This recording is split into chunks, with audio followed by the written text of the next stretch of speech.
ताई, मला ना सासूबाईंचं काही कळतच नाही हो.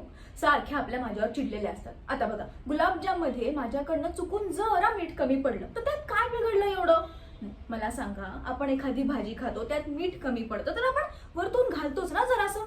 पण त्या माझ्यावर चिडल्या आणि सगळे माझ्यावर ओरडले. सारखेच माझ्यावर ओरडत असतात. अच्छा, म्हणजे गुलाबजाम मध्ये मीठ घालत नाहीत का?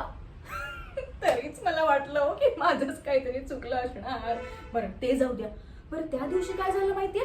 हे मला म्हणाले, तू माझी रूम साफ कर आणि धुवून व्यवस्थित सामान ठेव जे खराब झालंय. मग मी तेच केलं, तरी माझ्यावर ओरडले हो सगळे. काय झालं म्हणून काय विचारता? हे मला म्हणाले की त्यांचा लॅपटॉप कित्येक दिवसापासून बंद पडलं, चालत नाहीये. मग मी यांचा लॅपटॉप स्वच्छ धुवून ठेवलं आणि अक्षरं त्यातली वेगळी करून ठेवली आणि वाळत घातली. तरी हे माझ्यावरच चिडले हो बघा. काय म्हणजे आता सुद्धा माझंच चुकलं का? तरीच मी म्हणले हो, मीच आपली वेळी आहे. बरं ते जाऊ दे. हा घ्या शिरा, खा. कसं झालंय? यावेळेस मी मीठ टाकलेलं नाहीये. तिखट झालंय?